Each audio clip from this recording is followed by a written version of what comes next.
juntos, né? Aqui só eu e o Roberto, né? Time forte. Né? Não foi das outras vezes. Quem não veio nas outras está perdendo, né? Então, uma coisa boa. Né? Então, vamos começar a palestra de hoje com a nossa palestrante Valéria Pascoal, né? Sobre nutrição funcional, né? Aqui a gente já teve uma experiência uma vez, teve um programa de reeducação alimentar aqui no gabinete. Então, acho que vai ser bem proveitosa essa palestra, né? Roberto, você quer falar alguma coisa? Vamos lá? Vamos começar? É melhor. Então, só rapidinho, para quem já está aqui, só para conhecer quem são vocês, né? Então, eu sou Valéria Pascoal, nutricionista. E você?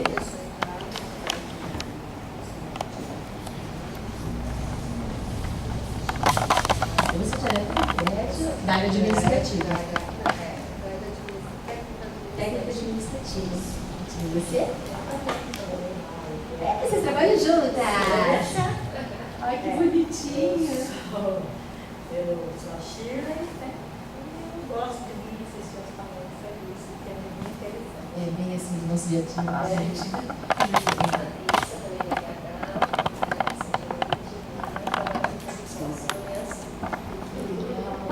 E você? Eu sou Ana Paula, eu sou Você trabalha aqui também, você Trabalho pede? com publicação. Então, Na superpublicação, na visão administrativa. ai, que legal, que legal. E você da parte? Sou o Rafael, trabalho aqui no RH também, fazendo análise de dados. Puxa, que legal. É carinha de, assim, análise de dados, bem inteligentinha. Não é? Não tem carinha de Mais ou CDF? Adoro. E você? Sou Gisele, sou enfermeira do trabalho do Hospital Santa Cruz. Do Hospital Santa Cruz. Eu sou Denise, médica do trabalho, sou da prefeitura, do Complexo Regulador e sou médica coordenadora do Santa Cruz. Olha que legal. Você está cruz onde? É na Santa Cruz. no metrô Santa Cruz. É, Olha, na Vila Maria. e você?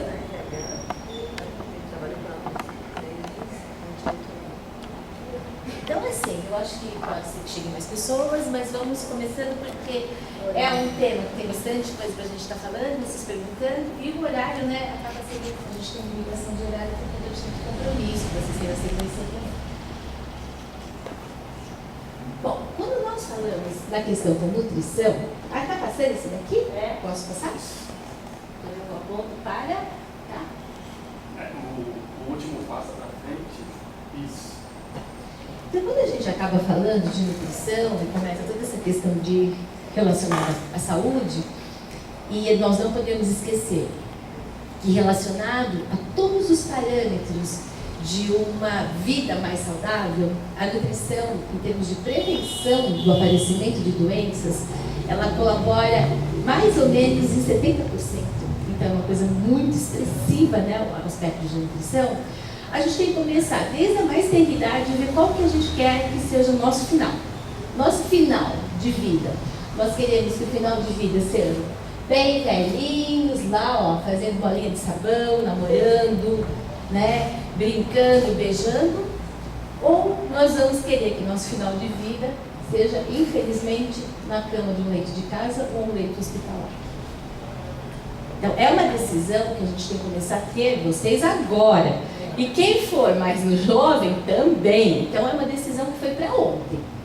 O nosso destino está traçado pelos nossos hábitos de alimentação, de atividade física, de sono.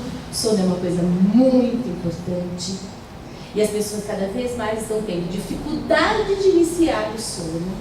Acordam várias vezes à noite e às vezes até dormem, mas não entram no sono profundo e de manhã levanta já cansado. E eu tenho que saber que o sono, ele faz reparação de neurônios.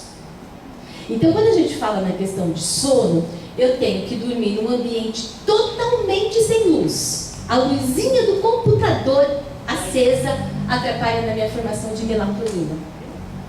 Despertador ser celular, isso não pode acontecer nunca mais na vida de vocês. O celular ele tem que ficar fora do quarto.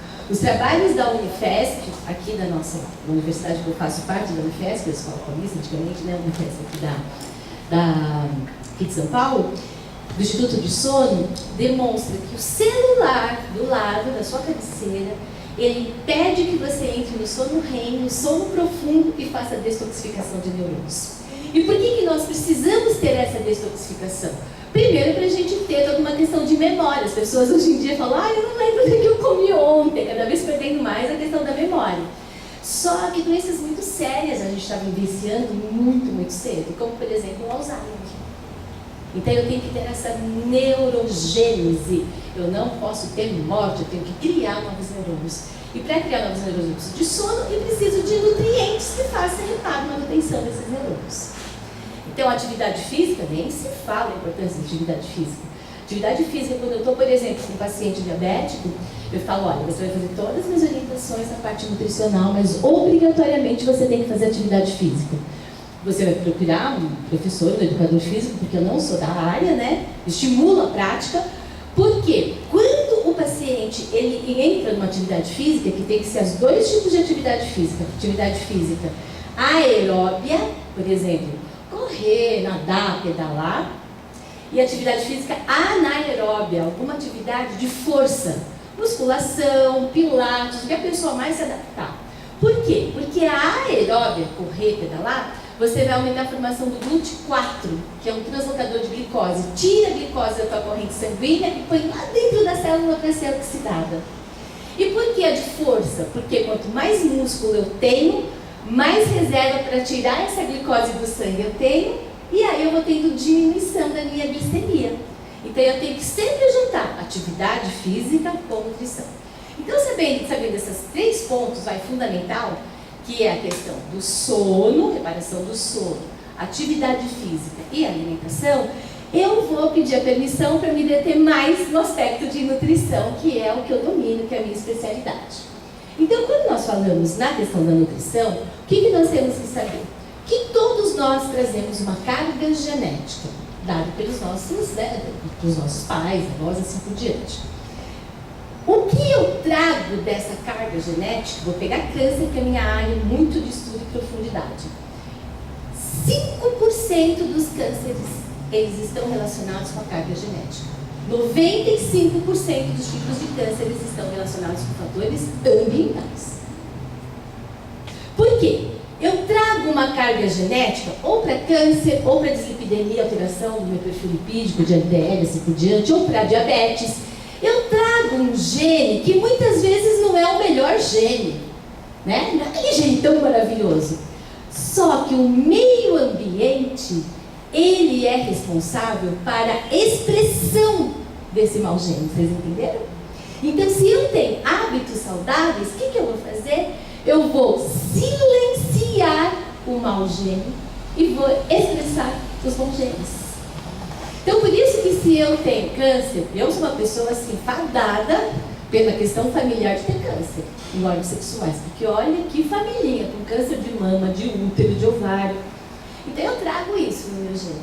Agora, o meu hábito, por exemplo, de consumir alimentos orgânicos, de retirar o leite da minha alimentação, porque o leite aumenta a IGF-1, aumenta a insulina, a célula cancerígena adora, de eu ter muita ingestão de vitaminas e minerais pelo meu padrão alimentar, de eu cuidar do meu intestino, da minha desbiose intestinal, eu estou silenciando a cada dia os meus maus genes. Vocês entenderam? Então é isso que a gente precisa começar a sacar. Por isso que se eu conseguisse pegar o trabalho, né, e quem é da área da saúde, muito pode fazer isso, eu pegar, por exemplo, uma gestante, vamos preparar para a sua gestação. Primeiro que muitas mulheres e homens estão inférteis, então às vezes eu preciso cuidar para essa pessoa ter a fertilidade para poder, né, engravidar e ter aí o seu filho. Mas se eu conseguisse pegar essa gestante, preparar para a gestação, eu ia dar tantas condições para esse feto ter inibição de um gene ruim, de alterar, já ir lá na questão do gene, fazer mudanças epigenéticas. Eu consigo pegar o gene pela nutrição e fazer a alteração desse DNA. Então, para isso, por exemplo, eu tenho que consumir os alimentos orgânicos. Por quê? Porque um trabalho muito recente, agora no comecinho desse ano, ele demonstrou que a gestante, quando consome alimentos com agrotóxico, elas alteram o gene dela, que passa para a criança e que persiste por 2 gerações de alterações epigenéticas. 2. E o que aconteceu nesse trabalho muito profundo? Essa alteração epigenética é dos genes da obesidade, mostrando aumento no número e tipos de adipócitos, dando um imprint metabólico para a obesidade, genes obesogênicos. Então, olha a preocupação que eu tenho hoje de estar evitando obesidade lá para frente, que todo mundo sabe os níveis alarmantes, não é? Que a gente vai ter que fazer alguma coisa para deter esses níveis. Então, eu tenho que começar agora a minha alimentação com alimentos mais orgânicos e daqui a pouco eu explico como que vocês podem viabilizar isso de uma maneira mais interessante. Fora isso, o que a gente tem que cuidar dessa expressão gênica? De não fazer expressão de genes inflamatórios. E tudo que vocês estão vivenciando hoje, desde a obesidade, de câncer, de síndrome de ovário policístico, de Alzheimer, de Parkinson, tudo que vocês estão vivenciando são doenças inflamatórias, que tem na sua expressão ativação de um fator de transcrição chamado NF-κB. O que eu tenho que fazer pelos meus hábitos alimentares, que eu vou estar falando agora para vocês? Eu tenho que inativar este NF-κB. Então aqui, ó, como que eu vou estar evitando essa questão do NF-κB? Que tem tudo, com ligação com várias doenças, com cansaço, com fadiga, com estresse, inclusive para nós mulheres, até na questão estética. Porque a celulite é uma inflamação. E a gente está vendo meninas, hoje em dia, de 13, 14 anos, lotadas de celulite. Porque está fazendo expressão de genes inflamatórios. Agora, vamos saber, então, a partir de hoje, o que eu tenho que mudar nos meus hábitos alimentares para inativar a presença desse NF-κB. A partir de agora, um resumo de um slide. Se vocês puderem depois, que eu vou deixar para vocês essa apresentação. Se vocês puderem pegar esse slide completo e ticando, o que vocês conseguem fazer no dia a dia de vocês de mudança, já está dado a receita para a inativação de genes inflamatórios. Então vamos começar com a primeira orientação, começando pelas primeiras orientações, que é mudança do índice glicêmico da alimentação que vocês têm. Façam e orientem. Bom, eu tenho que substituir de forma urgente a minha ingestão de açúcar e de cereais refinados.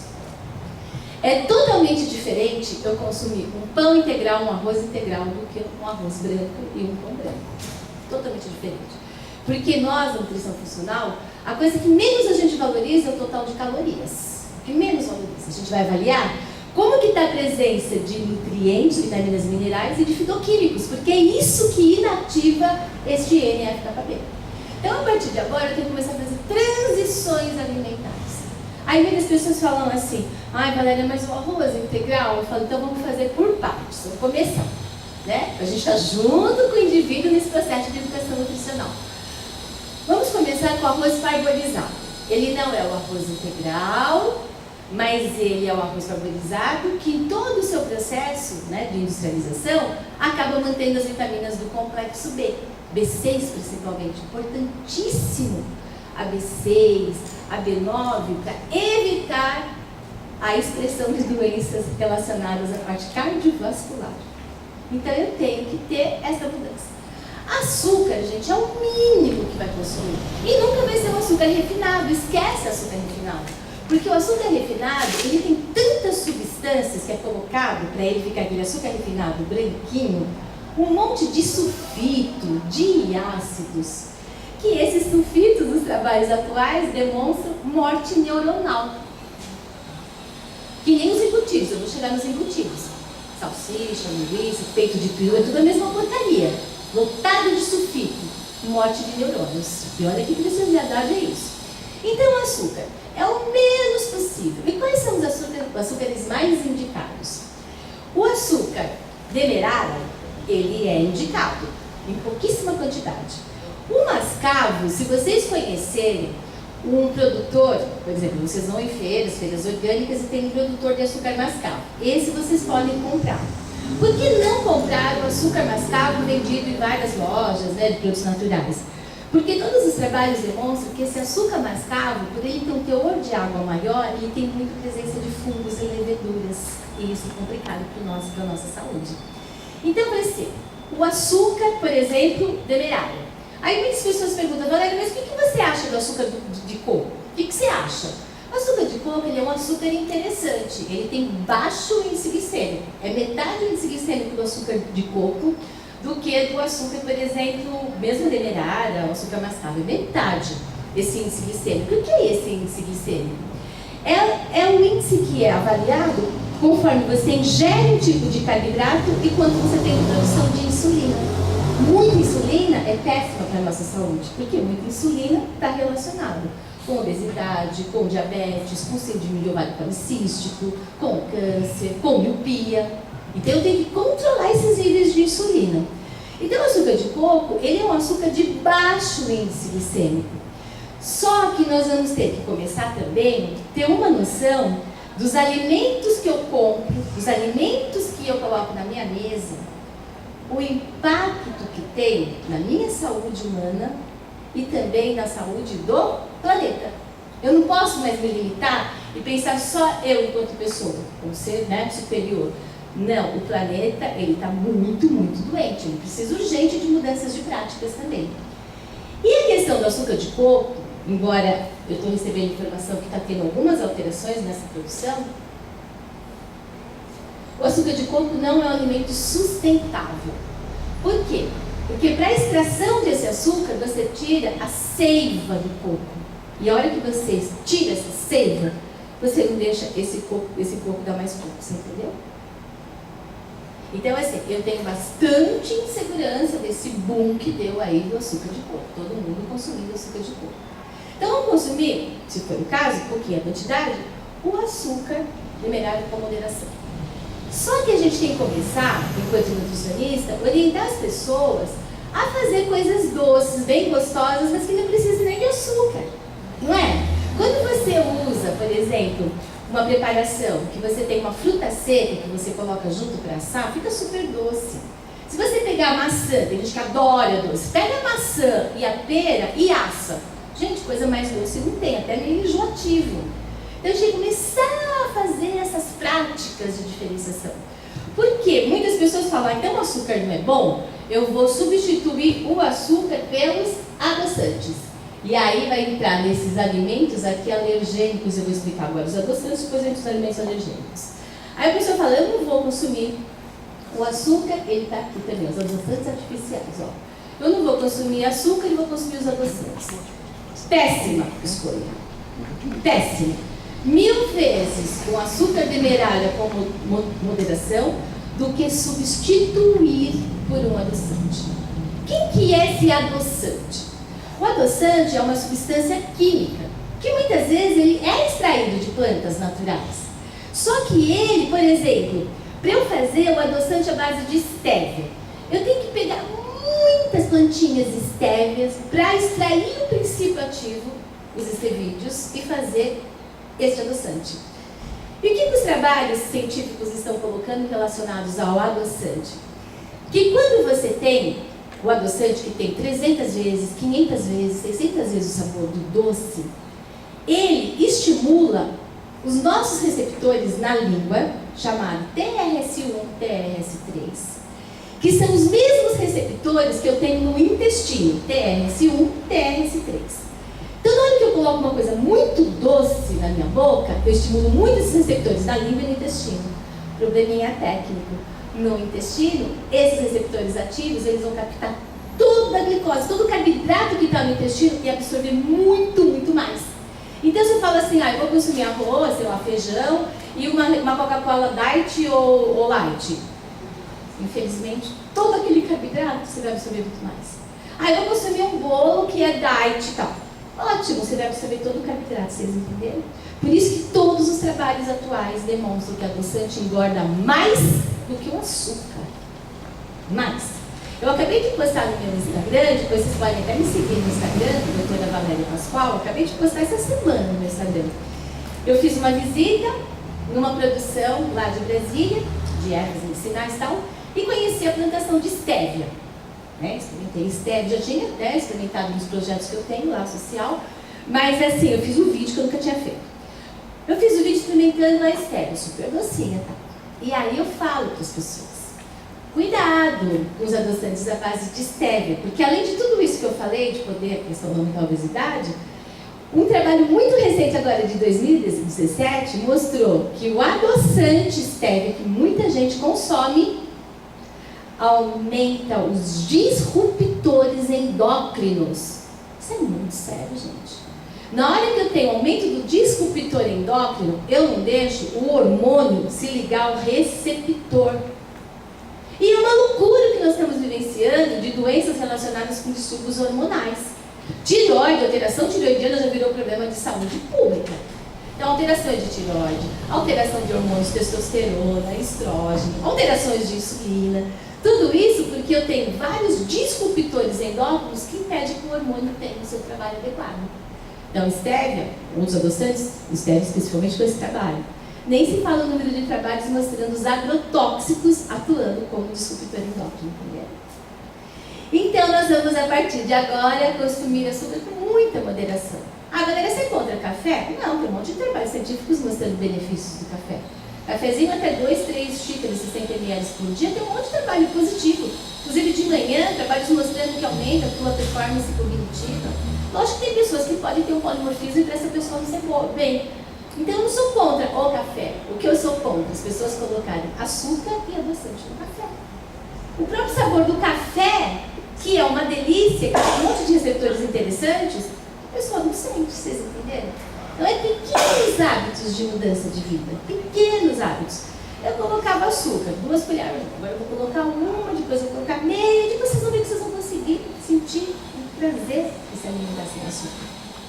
Principalmente se vocês começarem a cuidar da microbiota intestinal de vocês, das boas bactérias intestinais. Porque muitas pessoas não têm sabor, não têm gosto. Então, coisas que não têm muito gosto, a pessoa nem gosta de ingerir. Criança, isso é clássico. Pergunta para uma criança que tem uma alimentação totalmente desbalanceada, onde os pais, né, ou onde essa criança está convivendo, tem a presença de leite e é colocado o achocolatado, o Nescau, pode qualquer um desses, e ainda para ficar mais gostoso e docinho, coloca açúcar. Quando uma criança tem esse hábito alimentar, infelizmente, ela não vai ter prazer de comer frutas, verduras e legumes. Porque frutas, verduras e legumes precisa de você ter todas as suas papilas gustativas muito ativas. E para ter minhas papilas gustativas ativas, eu não posso ter aquela linguinha branca, que são fungos e leveduras produzidas pelo intestino, porque açúcar nutre as más bactérias intestinais. Ele vai aumentar um monte de fungos e leveduras. Você olha aquela linguinha daquela criança e fala, a mãe fala, meu Deus, vamos ver a língua. Aquela linguinha branca não adianta, não vai gostar de frutas, verduras e legumes. Por mais que eu seja nutricionista, que eu faço teatrinho de fantóstico, mas que eu faço tudo isso, não vai adiantar. Agora, o que essa criança ama de paixão? Consumir alimentos que tenham glutamato monossódico. Vê se ela gosta de consumir aquele macarrãozinho instantâneo. Adora. McDonald's. Adora. Vocês entenderam? Então, para eu mudar o hábito alimentar dessa criança, ou de qualquer adulto, eu preciso começar a nutrir o intestino dessas pessoas. E daqui a pouco eu chego na parte aí intestinal. Dúvidas na questão de açúcar? Para você ficar mais participativo, vocês podem fazer pergunta, porque a gente vai passar para um outro tema. Esse açúcar mineral orgânico que vende na Perfeito. União, por exemplo. E isso pode ser União, Nativa, qualquer outra marca. Com bastante moderação, porque ele também vai nutrir as más bactérias intestinais. Tudo bem?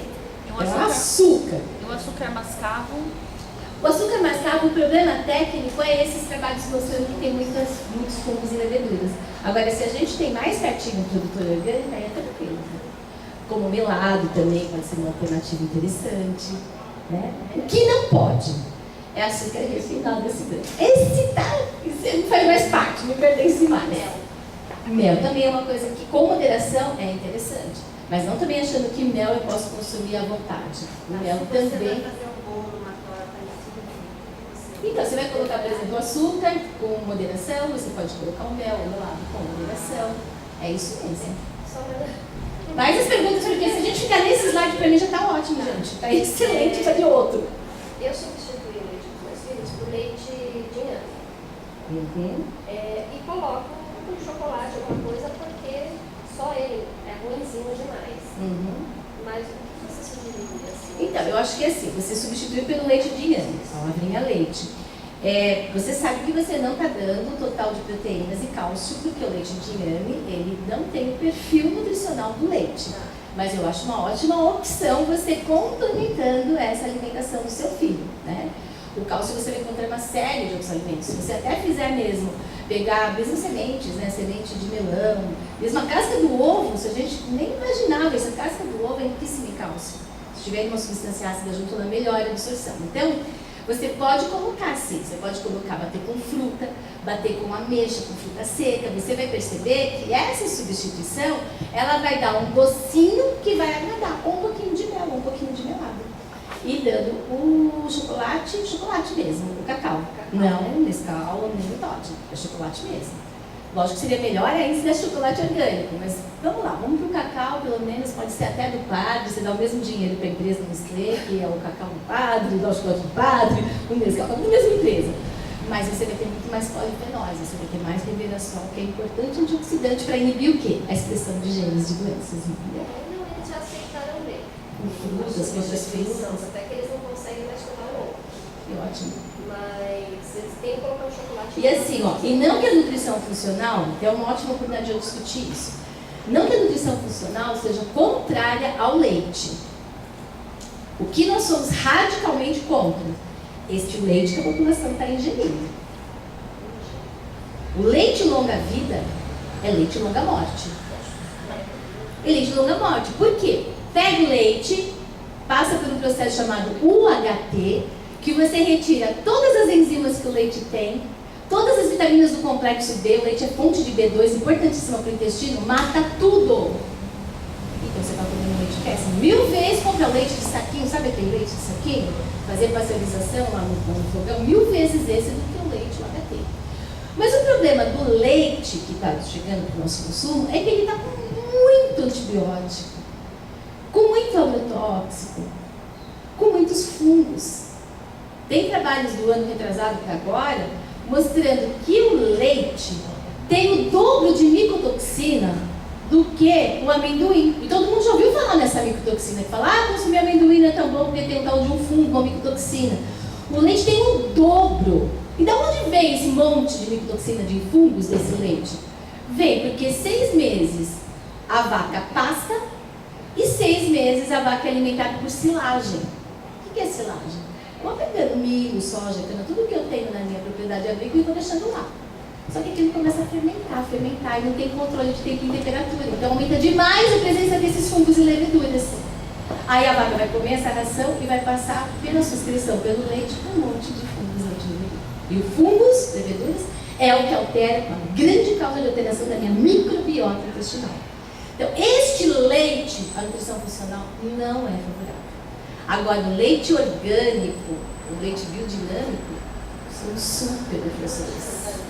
E isso, aí que a gente vai chegar. Agora, como que a gente consegue ter acesso a esses alimentos? Daqui a pouco eu vou explicar direitinho como a gente consegue ter acesso a esses alimentos. E exatamente, por quê? O leite biodinâmico. Depois vocês podem até acompanhar o canal, a gente tem um canal no YouTube, que é um serviço de utilidade pública.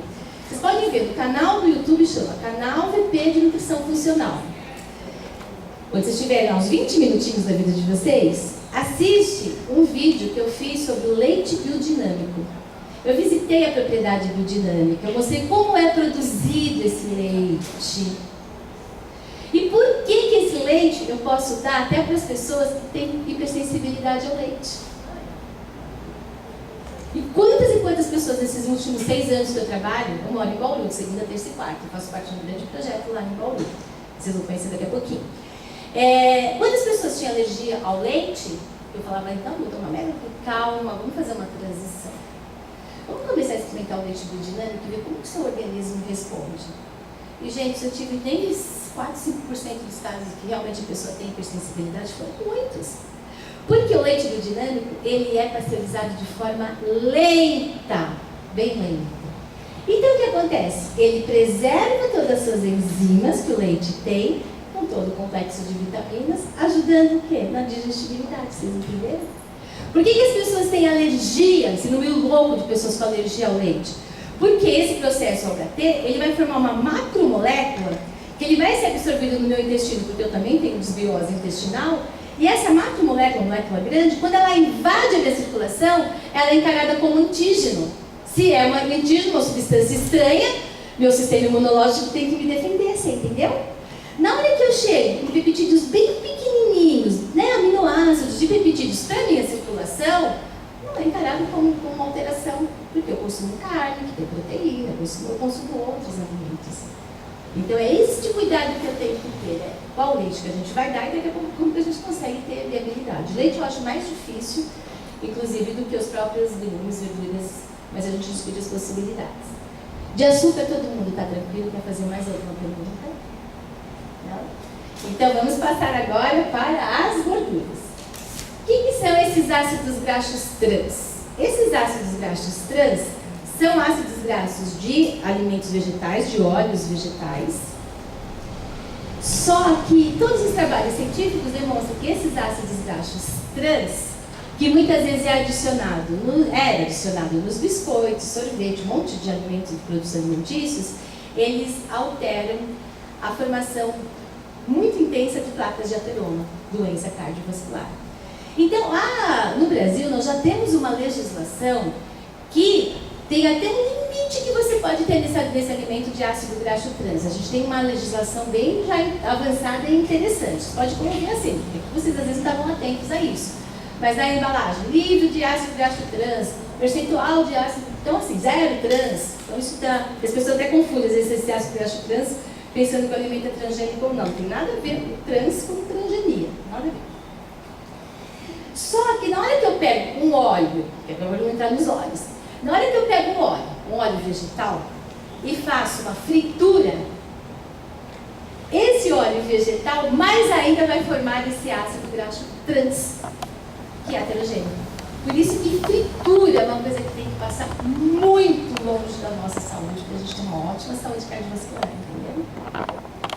E pensando em sustentabilidade, né? Quais são os óleos que a nutrição funcional recomenda? Nunca no Brasil consumir óleo de milho e de soja. Por quê? Porque são óleos transgênicos. E isso está no rótulo do alimento. E o que acontece? O alimento transgênico, ele é péssimo, além de tudo, ele é péssimo para a questão do solo.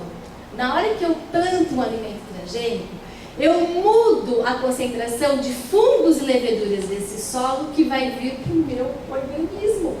Hoje em dia os estudos demonstram microbiota do solo em relação com a microbiota humana. Fora alguns trabalhos em animais mostrando, né, mudanças, por exemplo, um trabalho muito clássico no animal, mostrando alteração com indução maior de câncer de mama. Então assim, transgênicos a gente vai ter que deixar bem assim, por uma questão mesmo de sustentabilidade, de cuidar da saúde humana e do planeta, a gente tem que deixar de lado. Então o que eu solto? No Brasil é transgênico, esqueci de falar um outro que é transgênico também, milho, soja e canola. A canola por si só é um óleo transgênico, não existe couza, a couza já é uma transgenia, vocês entenderam? Esses 3 tipos de óleo não dá pra gente utilizar. Então vai sobrar o quê? O óleo de algodão, o óleo de girassol, que é bem interessante, a gente acabou entrando em moderação, é o óleo de girassol. E se eu tivesse acesso, por incrível que pareça, a uma gordurinha de um porquinho saudável orgânico, a gordura do porco, ela é melhor do que esses óleos, vocês acreditam? Então agora a gente vai ter que ir atrás de leite orgânico, de dinâmico, de gordura de porco saudável. E a gente vai começar a perceber como está chegando isso, a gente não está se dando conta. Porque os estudos estão aí, todo mundo que está tendo acesso a essa área, está tendo acesso, as pessoas que produzem estão tendo conhecimento, e não é à toa que a Unilever comprou uma Interra, né, gente? Acabou o mês passado de adquirir uma Interra. Não é à toa. As empresas sabem mundialmente que se elas não tiverem uma tendência de ter alimentos mais saudáveis, alimentos orgânicos, elas vão perder um supermercado. Aliás, quem mais sabe isso é as empresas. A Coca-Cola, quando foi comprando um monte de suco, porque ela sabe que a Coca-Cola está fadada ao fracasso. Então eles já vão pensando no mercado, né? Sabem mais às vezes do que a gente mesmo. Bom, então de gordura é isso. Dúvidas de gordura que vocês podem ter pra gente a partir de amanhã também. E o azeite de oliva? Ótimo! Ah, perfeito! Azeite de oliva, ótimo. Você vai comprar o azeite vendo a acidez desse azeite, que deve ser inferior a 0,5 a acidez desse azeite. Óbvio, a gente consegue achar às vezes aqui no Brasil azeite com 0,2, 0,1. Isso é muito normal fora. Europa usa... Oi? Que não seja batizado, né? Isso! Por isso que a gente fala assim, vou comprar um azeite. Mas tinha um preço muito mais barato, gente. É coisa errada. Agora, às vezes a gente compra um azeite bom, legal. E o armazenamento que a gente faz desse azeite acaba também depreciando toda a sua qualidade nutricional. Porque azeite, o local de guardar, de armazenar o azeite é na geladeira. Isso, ele vai ficar mais um pouquinho grossinho, então você tira um pouquinho antes e você utiliza. Porque eu vou estar preservando a gordura mono, porque todos os alimentos têm um pouquinho de gordura monoinsaturada, um pouquinho de saturada, um pouquinho de poliinsaturada. E vidro lá. Se eu deixo o azeite perto, por exemplo, a gente que põe perto do fogão, imagina, aquilo vai alterar demais. Aí, o azeite, para ter boa preservação, este azeite deve estar ou em lata, ou em embalagem bem escura de vidro. Se eu tiver a embalagem clara, eu também não estou oxidando essa gordura. Tranquilo? De gordura, gente? É você assim, tem marcas confiáveis? Tem. Eu não posso falar não, para Bela é uma marca confiável, por exemplo, eu fiz várias análises, né? Eu também tem várias. Tem sim. Então, porque, assim, Vênus vai ter menos oxidação, a lata vai ser um pouquinho menos oxidada. Você quer preservar mesmo tudo que tem lá? Você faça isso. É que nem sal. Sal, eu tenho que pegar o sal e deixar o saleiro o menos possível aberto. Porque quanto mais eu deixo o saleiro aberto, o iodo que tem no sal, ele evapora. O iodo é altamente volátil e é um nutriente importante para a nossa tireoide. Então, são condutas assim do dia a dia que é não só comprar, como eu preparo e como eu armazeno, né? É de lá, é da terra até a mesa, detalhes técnicos. Por isso que é muita informação, eu dou muito, né? Rodas de conversa como essa, palestras, dou muito. Eu falo, gente, eu sei que não dá para vocês saírem daqui e já fazer tudo amanhã. Escolhe 3 coisas para vocês começarem a mudar o hábito a partir de hoje. 3 coisas. E o óleo de coco? O óleo de coco. O óleo de coco, ele é um óleo que ele tem gordura, um pouco de gordura saturada, aliás, bastante gordura saturada, mas também tem gorduras de cadeia média, né? Só que o óleo de coco, ele também foi muito vulgarizado, muito, porque ele até uma quantidade e na sua, de forma esporádica sendo consumido, ele é positivo. Mas do jeito que as pessoas, muitas estão consumindo, ele é heterogênico também. Tem um monte de trabalho científico mostrando que aumenta a heterogênese. Então ele tem um lado de ter a questão anti-inflamatória, tranquilo. Mas é também um óleo que tem que ser utilizado com moderação. Tudo bem? Porque as pessoas também endeusaram o coco de um jeito que ele parece que é o salvador da pátria. E não é.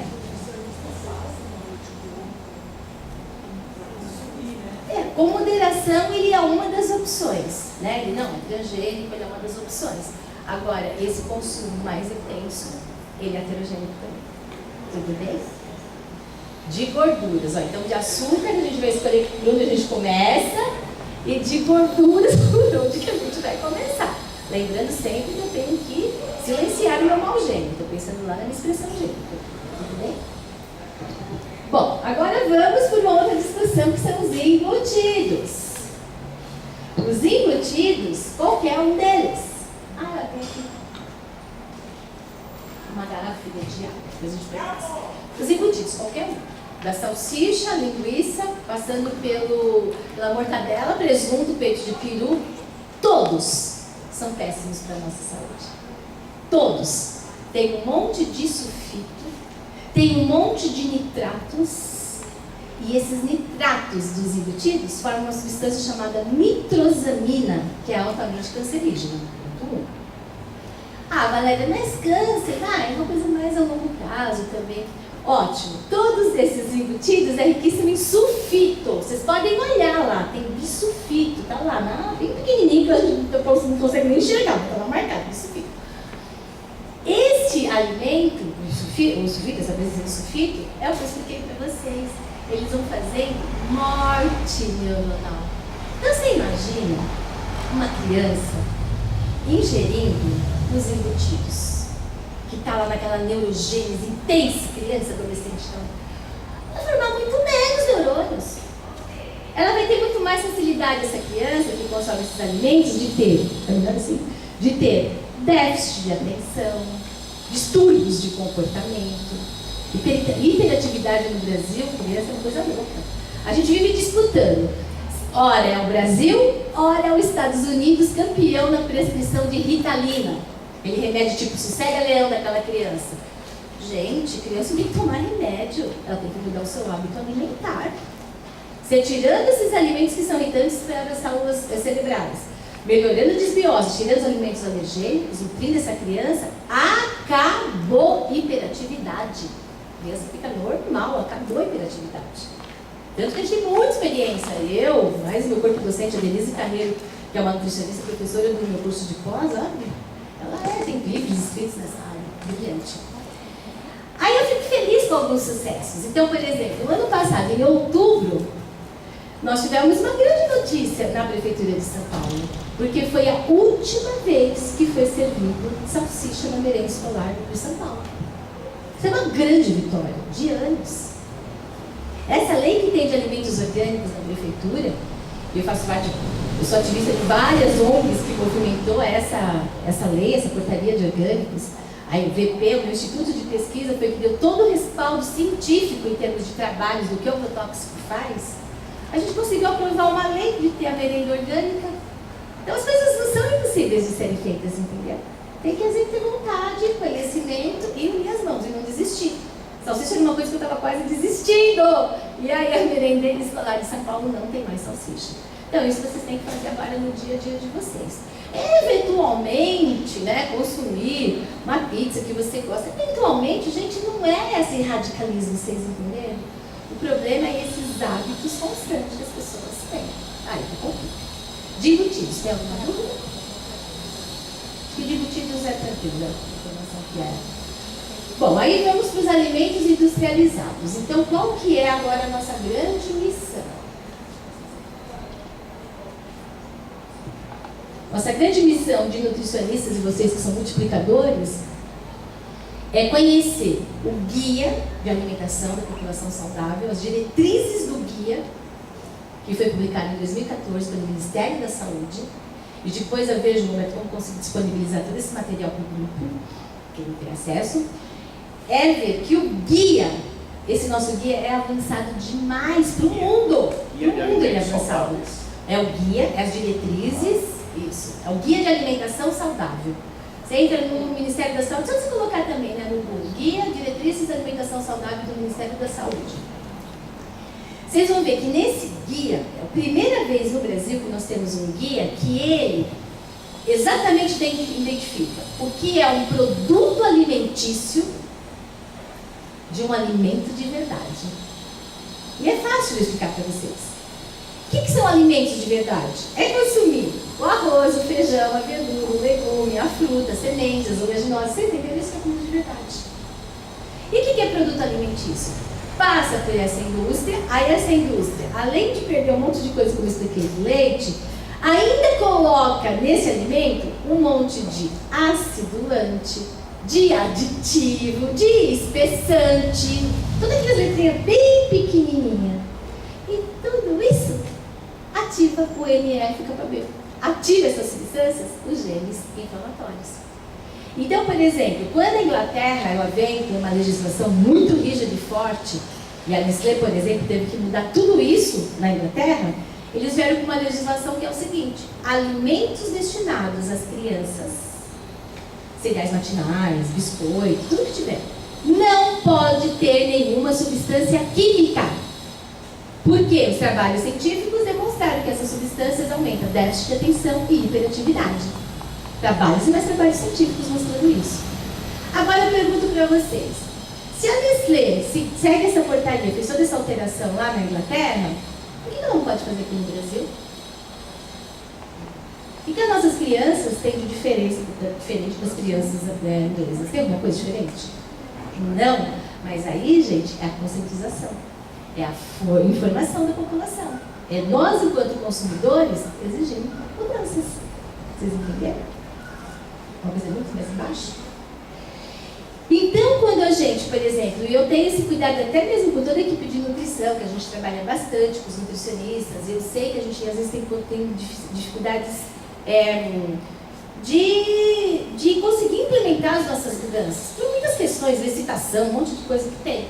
Mas, por exemplo, quando eu estou num hospital, eu estou internada num hospital e fiz uma cirurgia bariátrica para redução de peso.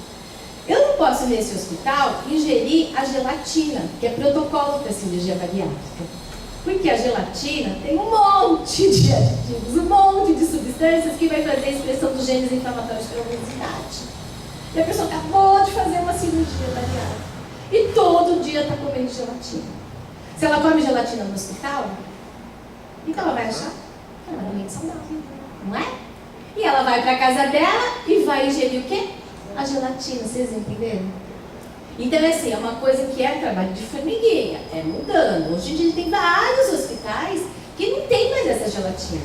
Ou pelo menos tem a gelatina branca, aquela sem sabor, que vai ter menos, né, a coloração. E aí a gente bate com fruta, faz com o caldo da beterraba, que a gente utilizou lá, do esperança. Você pode fazer 1000 alternativas. O mais saudável seria utilizar a gelatina de agar-agar. Mas são essas pequenas mudanças que a gente vai implementando. Quantos e quantos hospitais hoje em dia já tem a polpa da banana verde, ou a farinha da banana verde nas preparações, que é comida para as boas bactérias intestinais? Então são mudanças que a gente vai implementando aos pouquinhos. Então, assim, gente, por mais que a gente fale assim, meu filho adora, por exemplo, Toddy, Nescau, mas isso aí é um açúcar colorido. É um açúcar cheio de aditivos que vai nutrir as bactérias e vai causar toda uma questão de negatividade. Então, vamos começar a comer comida de verdade. E como que eu sei se eu estou comendo comida de verdade? Eu vou ver pelo meu resíduo no lixo. Por mais que eu tenha consciência ecológica de reciclar o lixo, mas eu vou ver. Eu tenho muito papel, vidro, muito mesmo embalagens assim de alumínio, de aço, tipo de atum, de ervilha. Eu tenho muita coisa aqui para reciclar, significa que eu estou consumindo um monte de produto alimentício. O certo, certíssimo, meu sonho de vida, e que a gente aos pouquinhos vai implementando, é que as pessoas consumam os alimentos e os seus resíduos, as cascas dos legumes, das frutas e legumes, seja feita a compostagem. Compostagem essa que você tem uma varandinha, você pode ir lá nas suas plantinhas, nos seus condimentos, né, deixar essa terra mais saudável. Você pode começar a fazer uma ação no seu prédio, de lá embaixo, ao invés de tanta grama, ter mais ervas especiarias, ter as plantas alimentícias não convencionais, que não precisa ficar todo dia lá preocupado de regar com alface, e que são riquíssimas em nutrientes. Você pode começar a fazer isso no seu condomínio, na praça do lado, em frente da tua casa, no terreno baldio. Porque nós não estamos num período de escassez. Muita gente fala assim, escassez. Nós estamos num período de muita abundância. Só que para a gente começar a enxergar essa abundância, nossos olhos têm que abrir além do supermercado. Além do supermercado, a gente tem que ver outras questões lá para frente. Então, por exemplo, uma ONG, que eu faço parte há 6 anos, e fui uma das pessoas que foram fundadoras aqui no Brasil dessa ONG. É uma ONG internacional que iniciou em 1970 no Japão, em 80 invadiu a Europa, em 90 Estados Unidos e Canadá e chegou no Brasil há 6 anos. É uma ONG chamada CSA, é a Agricultura Sustentada pela Comunidade. O que vem a ser esse CSA? Nós, consumidores, nós não vamos ser mais agora só consumidores. Nós vamos ser co-agricultores. E nós vamos conhecer então o agricultor e acolher esse agricultor em todas as suas necessidades. Então, por exemplo, lá em Bauru, tem já no Brasil inteiro, São Paulo, vários pontos em São Paulo já da CSA. Eu sou lá de Bauru. O meu produtor é o Marcelo. O Marcelo, ele produz alimentos biodinâmicos. Eu vou explicar daqui a pouquinho a diferença de biodinâmicos para os orgânicos, que é maior ainda. O Marcelo produz alimentos biodinâmicos, que é o que eu consumo há 6 anos. Marcelo, quantas famílias você consegue nutrir? O meu produtor consegue nutrir 350 famílias. Marcelo, vamos agora abrir planilha de custo aqui da sua produção. Tudo, tua necessidade financeira, das pessoas que trabalham com seus familiares, ou algumas pessoas fora que trabalham na propriedade, necessidade que você tem de ter filho particular, escola, né, particular para o seu filho, assistência médica, viajar. O nosso produtor, antes da CSA, 15 anos produzindo, nunca tinha tirado umas férias. E não tem profissão mais importante no mundo do que o agricultor. Porque, no mínimo, nós nos alimentamos 3 vezes por dia. No mínimo. A profissão mais importante do mundo é o agricultor. É a cultura mais importante. E o agricultor, ele sente aquela pessoa assim, desvalorizado, porque ele não tem cultura, aquele que não estudou, vocês entenderam? Bom, necessidade de Marcelo é tanto por mês e anualmente a gente faz essa planilha. Planilha total, dividido por 350 famílias, dá quanto que é a cota mensal da gente está pagando.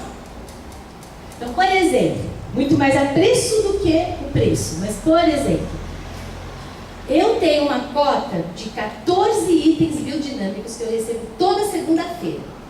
Então, é verduras, né? Várias frutas, tal, legumes, tomate, frutas, e mais 14 itens de verduras e frutas e mais 6 itens de frutas.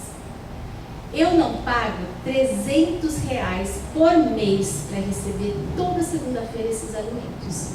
Que não dá nem R$60. R$60 por semana, gente? Para eu alimentar minha família inteira de alimentos orgânicos e biodinâmicos, vocês acham que é caro isso? Agora, caro é se você for consumir um alimento orgânico comprado no Pão de Açúcar. Aí é muito caro. Porque o Pão de Açúcar, ele escraviza o produtor. Vocês não têm ideia que o produtor sofre para conseguir colocar esses alimentos lá no Pão de Açúcar. Só o Pão de Açúcar? Todos os outros. Desculpa, eu estou falando do Pão de Açúcar. Não. Todos os locais que você tem um atravessador, o preço vai lá para cima. Então, qual